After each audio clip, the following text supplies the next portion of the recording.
Hey there, thank you for joining up.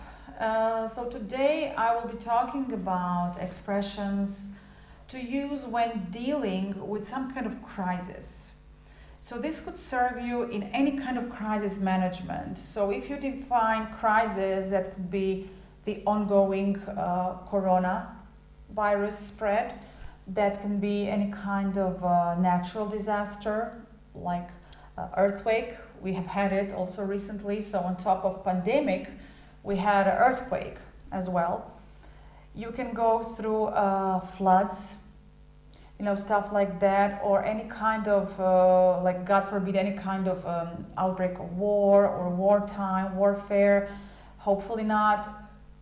Or you can just go through maybe some financial crisis, you personally or collectively, as we are undergoing now.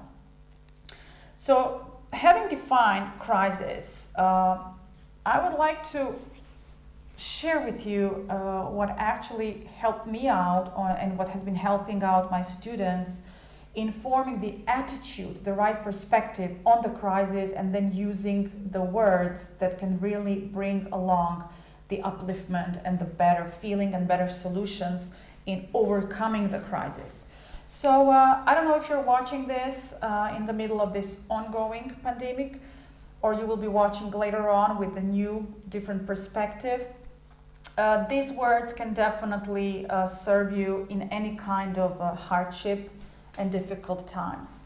So let me start off by putting you in the picture. The background story is that like 2-3 months ago, the outbreak of coronavirus was declared officially, and since then we have gone through and we have been through a lot of changes, and many things have changed, and many things have been changing the lifestyles of people and people's mindset, which is not necessarily bad. All right, so you can see at this moment I have been using a lot of present perfect tense, so it comes really handy with the situation, because you state the moment in the past when something took place, when something happened, it took place, and then you tell about since that moment from now on, and it still lasts, what has been going on, and this is what I would like to point out first in this video. Use as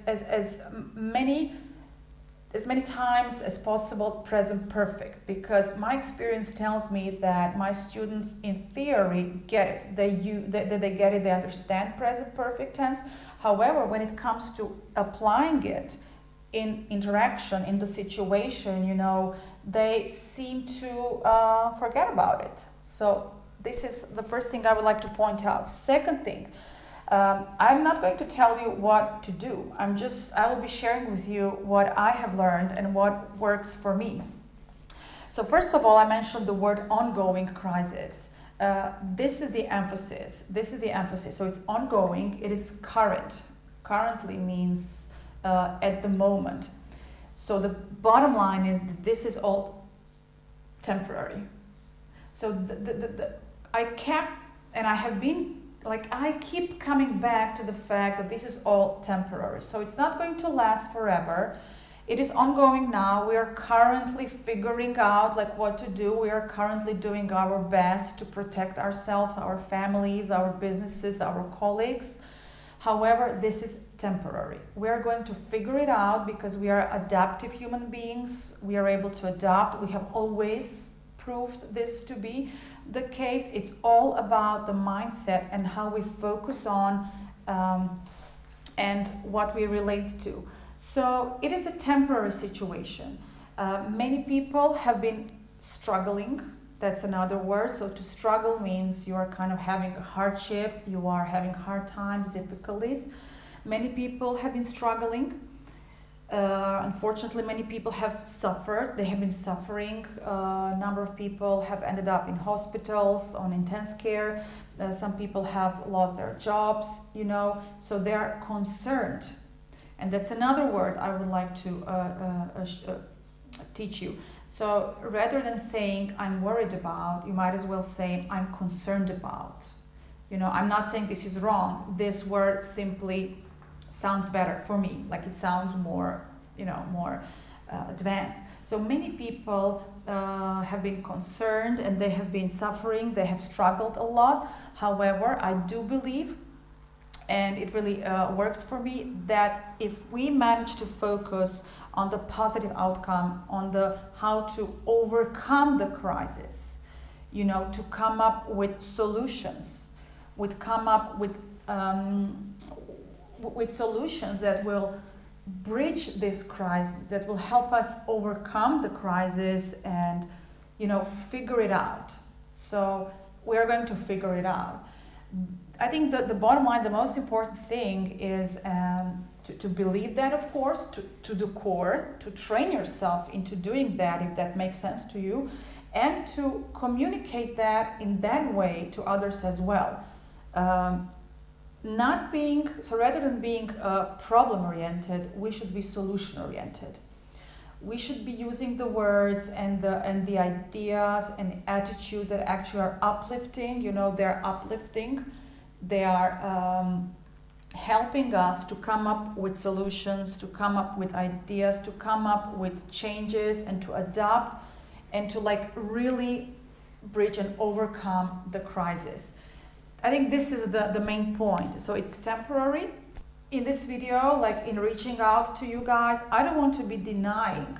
To deny means to say it's not true. So I don't want to be denying, or I don't want to be diminishing, making it lower, making it minor. I don't want to be denying or diminishing your experience, because you personally or your friends, your relatives might have suffered a lot, might have struggled, and might have been struggling a lot.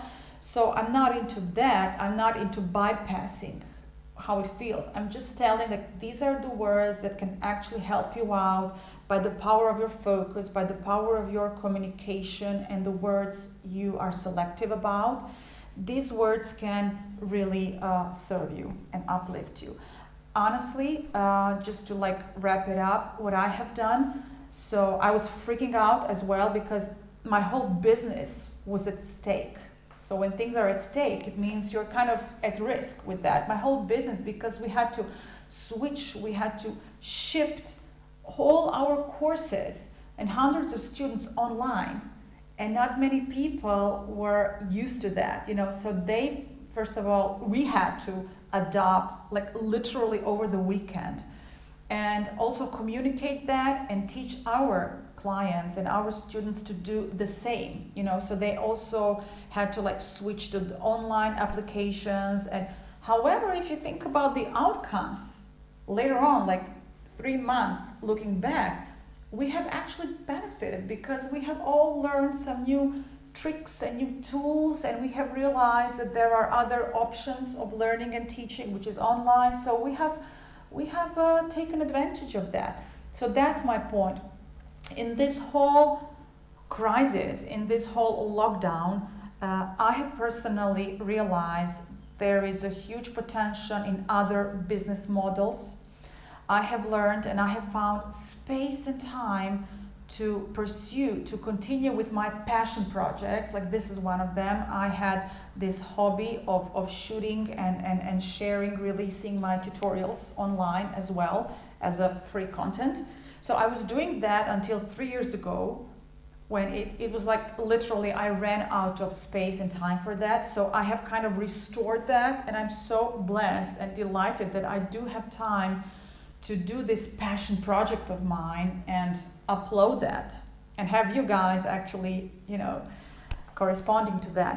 So this is another thing. You can find your passion, you can find your space. You can take advantage of this to focus on your passion projects, your hobbies, the people you hadn't had time for. This is what I have done. Stick to these words, and you will kind of just, navigate your thoughts, and you will navigate your situation into a more prospective one. So for the end, I wish you prosperity. I wish you all the positive outcomes and all the lesson learned, and I wish you to overcome the current temporary situation, external situation, as soon as possible. And I wish you to really, really move forward. Thank you.